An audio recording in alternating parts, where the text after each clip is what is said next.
modal pun dalam 400,000. Kalau ikut cap 400,000 dulu boleh 2,5 kilo. 2,5 kilo, jadi kita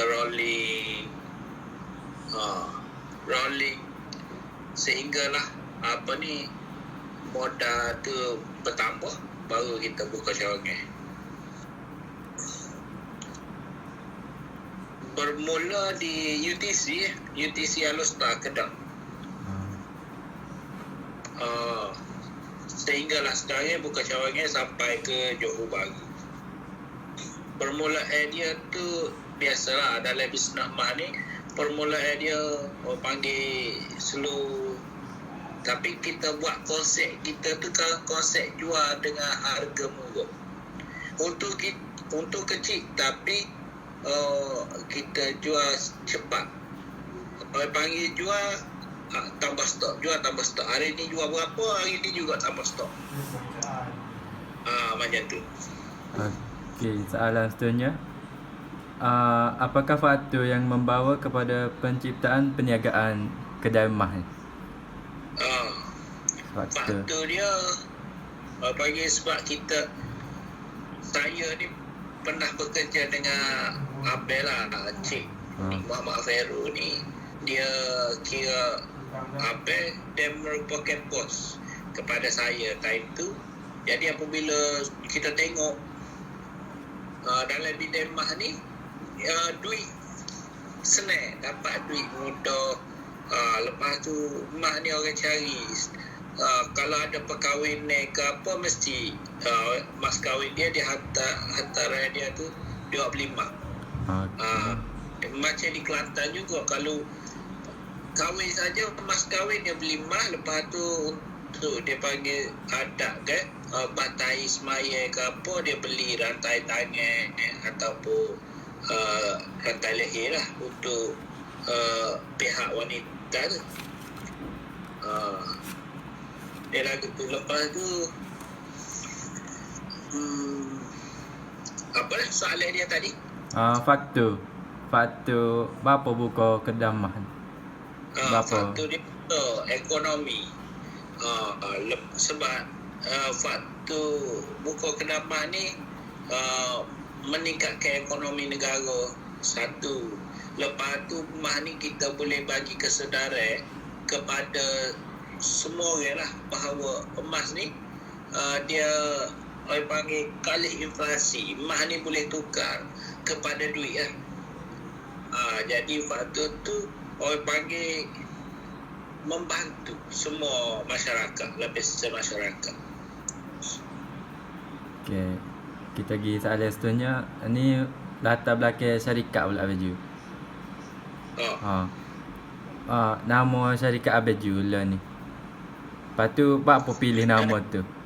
Sejarah dia lah. Nama syarikat Darul Aman. Darul Aman ni sebab dia duduk first kita buka di Kedah ni, Kedah Darul Aman. Okey. Kedah Darul Aman. Sebab tu kita pun ambil yang Darul Aman tu buat sebagai panggil nama. Lepas tu untuk register company lah. Tapi nama kedai kita buat nama kedai Emas Harga Lelon lah. Kedai Emas Harga Lelon ni untuk dimiliki oleh Darul Aman. Kedai emas tu kedai Emas Harga Lelon dimiliki Darul Aman. Kedai Emas Harga Lelon ni sebab nama kita pilih nama Harga Lelon ni untuk orang panggil menarik minat customer. Ini satu promotion juga lah, satu promosi bagi orang ingin tahu kenapa kedai Emas Harga Lelon. Adakah emas lelon ataupun emas use ke apa? Jadi dia nak tahu. Apabila dia mula masuk ingin membeli, dia akan tanya, kenapa kedai ni kedai emas harga lelong? Emas dia lelong ke macam mana? Sebenarnya kita ingin bagi tahu pada apa ni yang panggil customer ni bagi tahu untuk menarik minat dia tu, kita bagi je nama dia Keramas Harga Lelo. Hak sebenarnya mah baru dengan harga paling murah. Okay. Berbeza daripada kedai lain. Macam tu. Okay, seterusnya apakah jenis perniagaan yang dijalankan? Maksud dia industri gapo kalau emas ni? Dia termasuk dalam industri panggil perhiasan lah. Perhiasan. Okay. Lebih kurang. Industri perhiasan lah. Perhiasan wanita. Barangan perhiasan wanita. Okey, seterusnya siapakah sasaran pelanggan ni untuk perniagaan kedai emas ni? Utama kepada sasaran dia wanita lah. Okey. Lepas tu wanita Melayu. Ya. First sasaran kita. Lepas tu barulah wanita India. Ada wanita macam Chinese, ada bahasa lain lah. Sebab apa? Orang Melayu ni dia terak dah dalam diri dia untuk hantaran ke pokok dia emas. Macam mas kahwin pun emas. Tu dah minda dia dibasuh macam tu. Macam India juga apa-apa di emas ni dia kira perhiasan hak itu. Bagi depo tu perhiasan hak memang menarik minat wanita lah. Tapi berbeza dengan Chinese ni mungkin kalau orang duduk kampung tu mungkin dia lebih kepada perhiasan wanita lah. Tapi kalau yang bandar dia lebih kepada perhiasan lain, bukan emas lah. Apa lagi? Okay, seterusnya Kau nak uraian lebih lagi? kalau baju nak uraian lebih lagi boleh juga. Dah ikut Raymond buat kerja. Raymond nak tahu uraian nak lebih kau nak pendek. Ikut Mel lah ni. Kalau Mel yang nak pendek, Mel nak uraian tinggi pun boleh. Gitu. Nak panjang pasal orang kurang tahu pasal emas. Pasal tidak kembali kerja. Kenapa? Kerja orang buat sale je. Jadi tak tahu pasal emas ni. Buat apa orang beli emas ni. Dia sebab apa orang beli emas ni orang panggil dia orang panggil keuangan pun dia boleh merangkumi banyak bidang. Perhiasan dia keuangan jadi apa-apa kalau bentuk kesusahan lepas ni emas ni membantu. Okey. Saat ni kita berhenti kat atas baju. Abang Ju terima lah masa tu. Siapakah pelanggan sasaran? Target customer. Target customer kaum wanita, kaum hawa. Sasaran pertama kira kaum hawa yang orang Melayu lah. Sebab orang Melayu ni dia orang panggil untuk kahwin ke untuk apa dia sebagai ada dalam minda dia dah bahasa dalam minda dia yang mah ni dapat membantu dia di time dia susah dan dia senang tu bagi sasaran orang Melayu. Tapi kalau macam India pun dia berfikiran sama lah lebih kurang orang Melayu. Sebab dia India pun dia perhiasan dia semua banyak tembak. Jadi kalau bahasa lain tu kita tak tahu lah. Tu sasaran kita. Lepas tu kita akan tengok setiap macam perayaan ke perkahwinan ke semua orang dia akan cari emas. Dan duit hantaran pun dia hantaran emas. Kalau di Indonesia dia hantaran duit mas kahwin dia tu dia bayar dengan emas tu. Dia tak guna dengan duit. Okey. Contoh 100 gram emas murni bermakna 100 gram emas 10 ataupun mak video lah. Videoku yang 999.9. Tu jadi sebab tu kita sasarkan kepada wanita. Dan kalau ikut dari segi agama Islam ni, dia wanita ni digalakkan lah pakai pakaian perhiasan, tapi lelaki diharamkan. Dia lagi dalam masa yang sama, mak ni dia adalah duit sebenar. Kalau ikut agama Islam ni, emas ni orang panggil sumber keuangan pertama di zaman Rasulullah pun dia kata simpanlah ni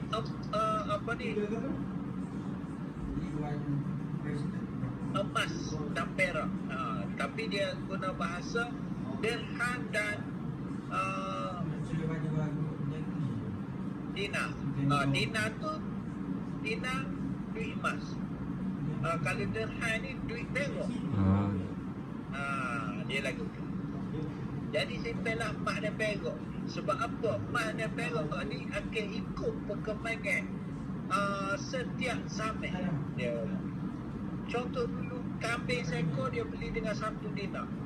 1 dinar ni berat dia 4.25 gram. 4.25 gram itu harga dia pada hari ni 1,100 atau 1,200 lah harga dia hari ni. Tapi kambing seekor pada hari ni pun 1,200 atau 1,100. Kebanyakan kambing. Jadi dia ikut perkembangan zaman. Tapi duit kita tak boleh follow dengan perkembangan zaman. Contoh duit kita dulu pada 20 tahun lepas, RM50. RM50 tu kita boleh buat beli kambing seekor. RM50 tu kita boleh buat beli dinar satu dinar. Tapi masuk ke tahun ni 2021 ni, duit 50 kita sudah jauh ketinggalan. Sebab apa? Untuk dapatkan 1 dinar, harga sekarang 1,200. Kambing dia pun ikut perkembangan zaman juga, 1,200 juga.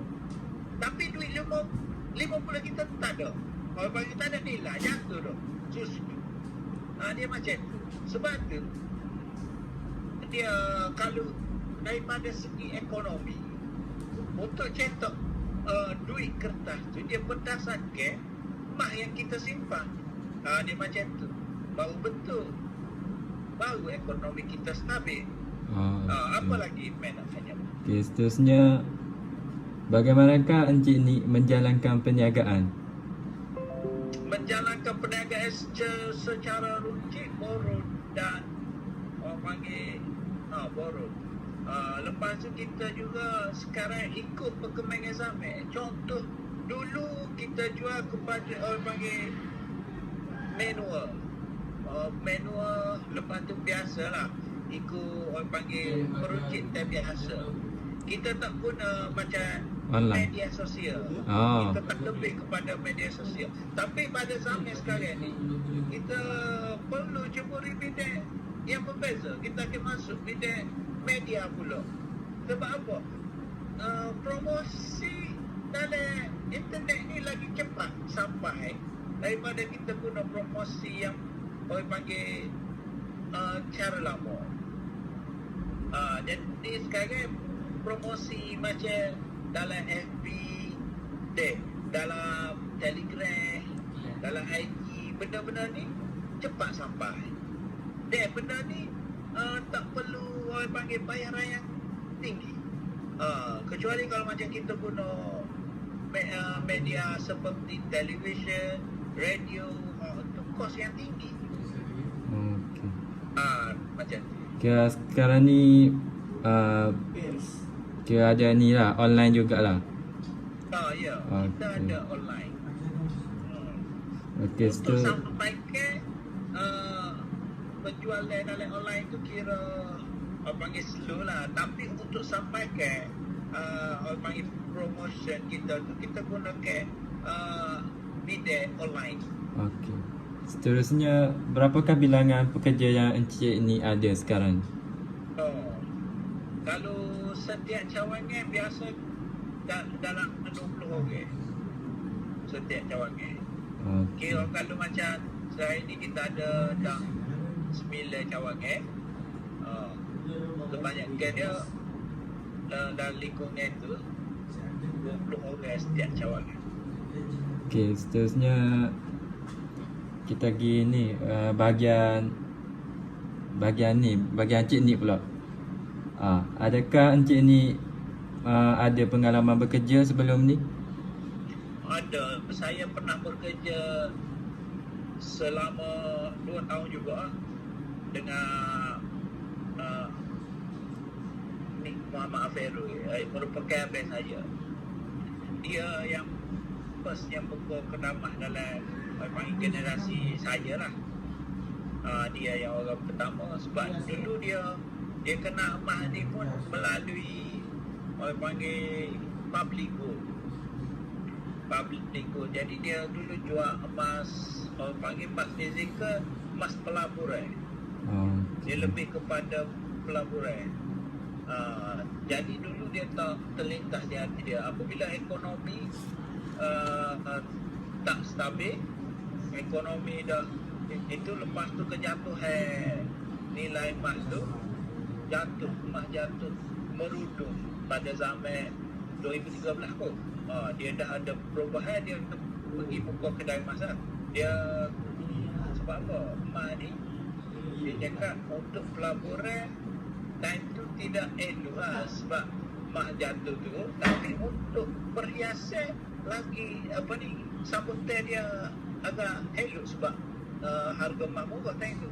Okey.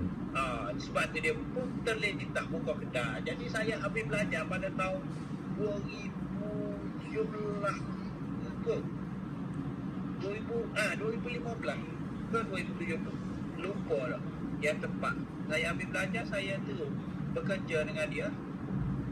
Apabila bekerja tu saya dapat pengalaman menjadi token. Lepas tu kita pun tahu bidang emas ni boleh pergi jauh. Okey, seterusnya dalam bisnes ni siapakah model ni peranan? Model hak baju Encik ni itulah Encik ni tengok. Model contoh, model macam mana tu? Model yang kita contohi ke?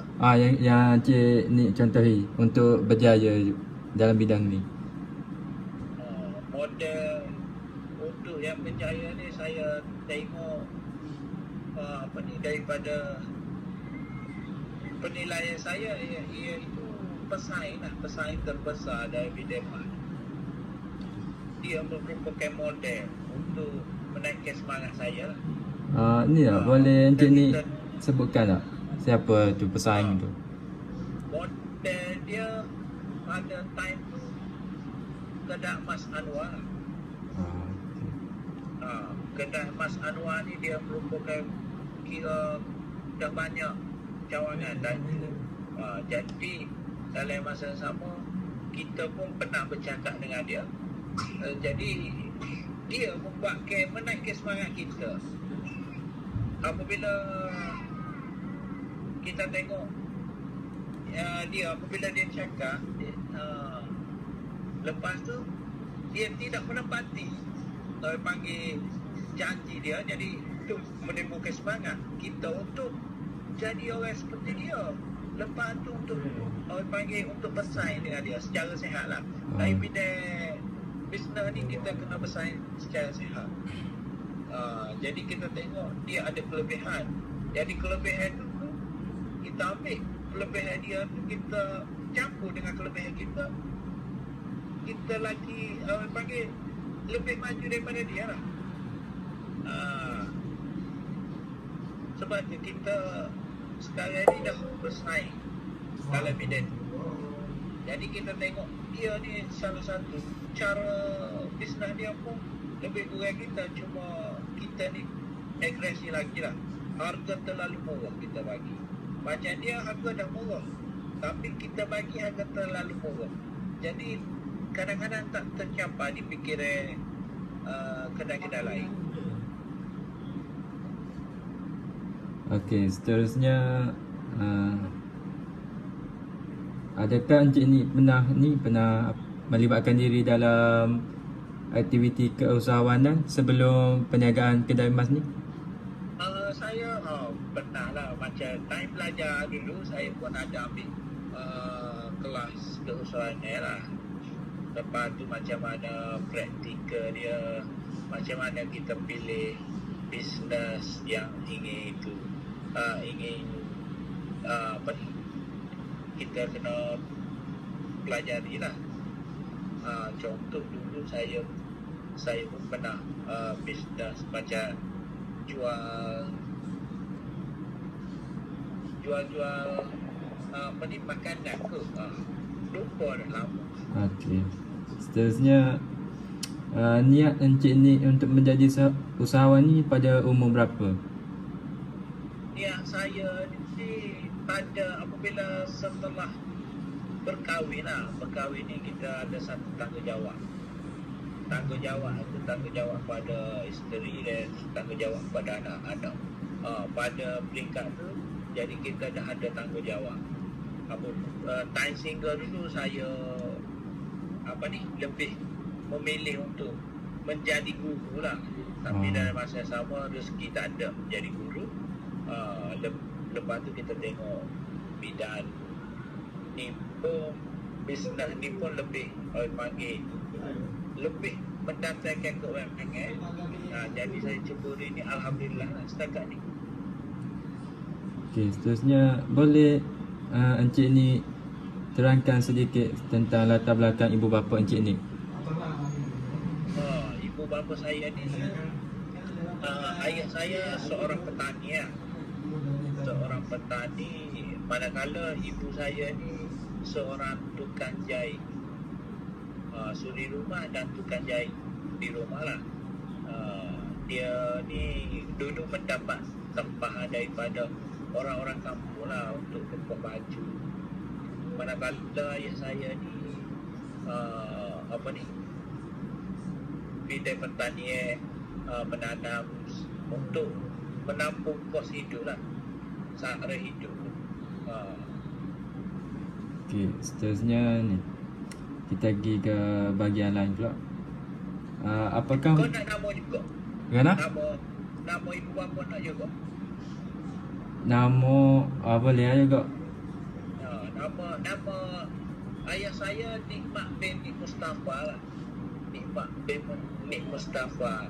Manakala ibu saya Siti Fatimah binti Mat. Okey. Seterusnya apakah motivasi utama Encik Nik untuk memulakan perniagaan ni?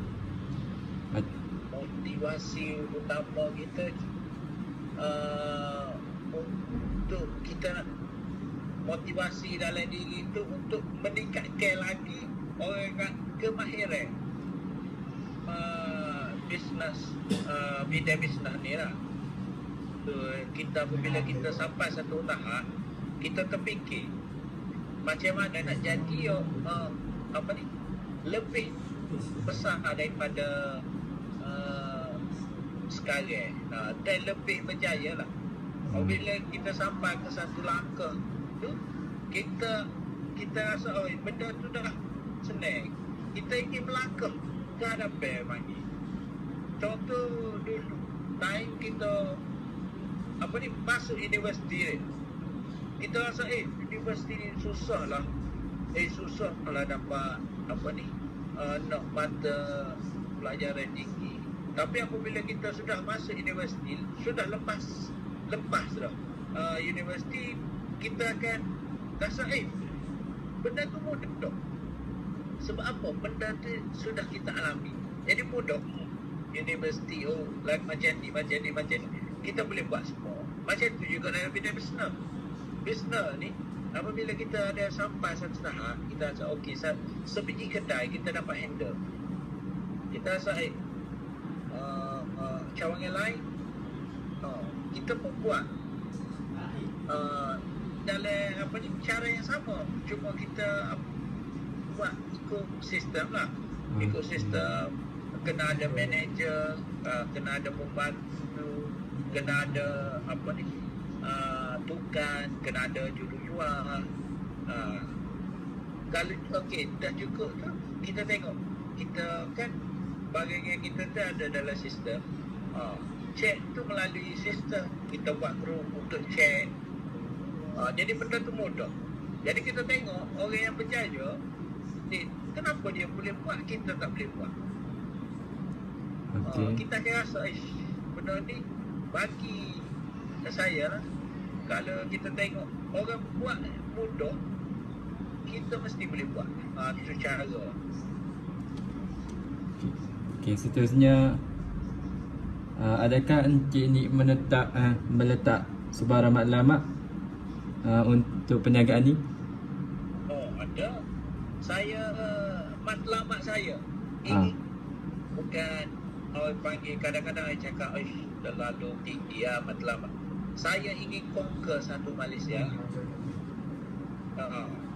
Lepas ni kedai saya ke seluruh Malaysia. Sekarang pun hampirlah setiap negeri itu kita dah ada, cuma tak masuk lagi Pahang, Sabah, Sarawak, Melaka, Negeri Sembilan, yang tu dia tak masuk. Dan yang lain semua dah kita masuk. Okey, seterusnya, apakah sumber yang tersedia sebelum memulakan perniagaan ini? Modal, contoh seperti modal. Sumber yang tersedia tu sebanyak daripada mak ayah lah, daripada mula bisnes dulu. Mak ayah ni dia cairkan duit. Dia ada tanah, dia jual tanah dia untuk bagi orang panggil, bagi sumber kewangan untuk kita memulakan bisnes lah. Kita buat bisnes ni bisnes adik-beradik semua, family punya bisnes. Jadi mak ayah saya ni dia jual tanah tu, dia bagi cash. Duit tu kepada semua ada share lah untuk syarikat kita kan. Jadi dia cakap sekarang ni dalam bidang ni dia bagi keutamaan kepada saya lah. Sebab kira saya ni kepala dalam bidang ni. Jadi duit setiap orang tu ada share dalam bisnes macam kedai ni. Jadi modal pertama kita tu dalam 400k lah, 400,000. Kalau dari segi sumber pekerja pula, adakah pada peringkat awal Encik ni mengambil pekerja luar ataupun dalam kalangan adik-beradik sahaja? Dia pada peringkat awal ni kita pekerja tu ambil jugalah pekerja luar sebab adik-beradik kita pun banyak yang orang panggil kerja KJS. Mereka pun perlu bersedia untuk jaga cawangan ke apa. Pada tahun ni saja yang mereka dah orang panggil ambil contoh yang cikgu tu dah ambil ambil orang panggil cuti tanpa gaji untuk jaga kedai lah, cawangan. Lepas tu kita banyak ambil pekerja tempatan lah, bukan adik-beradik, cuma pekerja tempatan. Okey, soalan seterusnya, adakah Encik ni mempunyai sebarang rangkaian dengan usahawan lain dalam perniagaan ni? Saya rangkaian dengan usahawan lain tu tak ada lagi lah. Cuma rangkaian kita sendiri lah, macam kedai-kedai emas yang nama macam kedai emas Anggalela ni, semua rangkaian kita lah. Tapi kalau dengan kedai-kedai lain, kalau kedai kecil tu kita masih lagi bagilah supply barang-barang kemas ni kepada mereka. Okey. Seterusnya, Sekejap, bentar je. Apakah risiko pada permulaan awal perniagaan ini dijalankan? Dia risiko ni pada permulaan, kalau macam bagi kita lah, dia agak slow sikit lah. Lagipun saya permulaan bisnes saya ni atas UTC, dalam UTC lah. UTC ni Urban Trade Center ni dia panggil promotion untuk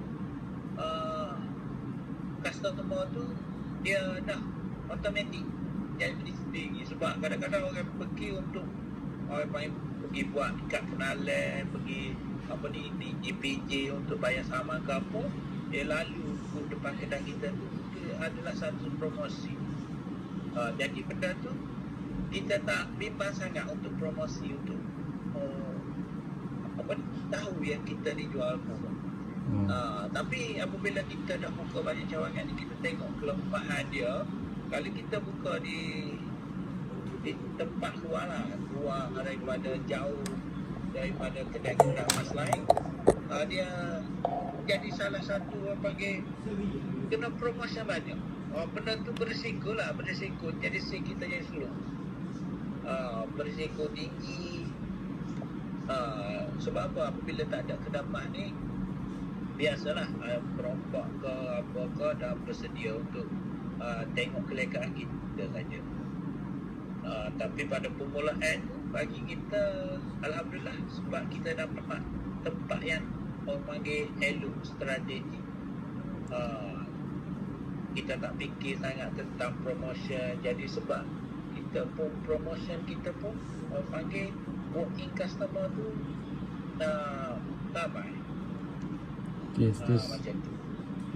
Seterusnya, apakah rancangan perniagaan Encik Nik pada awal perniagaan ini?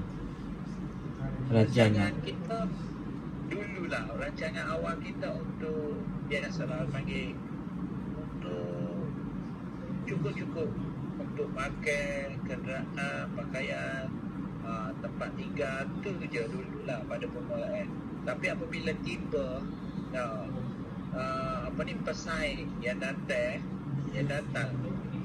pesaing yang besar lah datang untuk bersaing dengan kita, tu jadi kita tanda dalam diri kita ni bahawa kita nak besar macam dia. Apabila kita buka saja cawangan, kedai lain akan rasa apabila kita pergi tu, kedai lain akan bercerita tentang kita. Saya permulaan tu saya rasa benda tu sebab aura. Apabila kedai besar ni, aura dia macam tu. Kalau kita pergi dekat kedai-kedai kecil ni, kedai-kedai kecil akan bimbang panggil pesaing besar mari. Sebab tu saya tanda dari diri saya dia ni, satu hari nanti saya akan jadi besar macam pesaing saya. Saya tanda untuk saya berjalan saja, okey, contoh buka cawangan saja, kedai-kedai lain akan rasalah aura kita. Dan kita nak tunjuk kepada orang juga jenama kita ni jenama yang berjaya. Dia macam tu. Okey, Abidah soalan ni. Habis. Sikit soalan pun kita nak jawab ni. Abidah ni soalan. Abidah. Kau baju ada nak cerita-cerita lagi kau pasal bisnes ni? Dia ikut main nak tanya ke apa hok main tak faham tentang. Main boleh tanya tentang mah. Mah ni dia harta ya. Kalau kita menyimpan harta, contoh dia ada tiga orang panggil yang harta yang orang panggil cepat untuk lah. Satu rumah, dua tanah, tiga emas. Tapi daripada tiga ni, yang mana merasa ada duit sikit boleh beli sikit. Emas lah. Hanya emas sahaja. Jadi dalam masa apa ni, orang panggil dari 3 ni, kalau kita memerlukan duit secara orang panggil mendadak lah, macam itu kita akan contoh untuk cairkan emas paling cepat lah. Kalau tanah lambat sebab dia punya proses dia dengan duit dia, nilai tanah tu, contoh tanah nilai 100,000, kita nak pakai 10,000, kita tak boleh nak potong tanah tu, jual yang 10,000 tak boleh, kita kena jual 100,000 juga untuk dapatkan 10,000. Tapi kalau kita untuk dapatkan 10,000 tu, kita jual tanah yang tanah kita 100,000, kita pergi jual 10,000, rugilah kita. Okey. Tapi dengan emas ni, kita nak jual berapa ikut kita nak. Okey, hari ni emas saya 100,000, kita potong sedikit, potong nak jual 10,000, jual yang potong tu 10,000, ambil yang 10,000, ambil duit 10,000, okey, settle. Lepas tu emas ni cepat. Kalau macam contoh kita pergi buat gadaian ke apa, hari ni juga gadai, hari ni dapat. Kalau tanah ni kita gadai kat bank ke apa, paling kurang pun 2 minggu. Nak kena gadai 2 minggu baru dapat duit. Begitu juga rumah. Proses dia terlalu paling lambat. Jadi kalau macam emergency case ke apa, kita tak boleh nak cairkan harta kita. Sebab kita tak tahu bila kita, orang panggil, bila kita memerlukan. Kita simpan ni, time kita ada duit, kita simpan. Time kita tak ada duit, kita cairkan. Itu baru orang panggil harta. Ni harta tidak tak ada guna dalam hidup kita, macam tu. Apa lagi nak tanya? Rasanya tak ada dah baju. Nanti kalau ada soalan lain pula, orang WhatsApp lah apa tu sikit-sikit. WhatsApp kau boleh meh. Reka. Kita ramai nak kek ke. Lepas tu kita nak tanya meh. Apa cita-cita meh? Cita-cita. Kalau lah ni supaya orang sebab baju juga. Dulu masa tiap tenis orang nak jadi cikgu. Tapi tak dapat juga cikgu.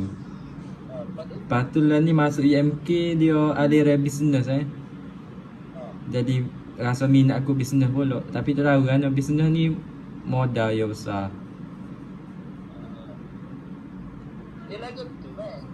Jadi lah ni macam kahwin. Meh. Berapa kau kahwin fikir dah? Kahwin ada banyak cawan kan? Cukup dah untuk adik-beradik. Tapi kahwin nak kumpul satu Malaysia.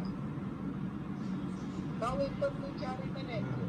Jadi kenapa kau kahwin nak cari manager?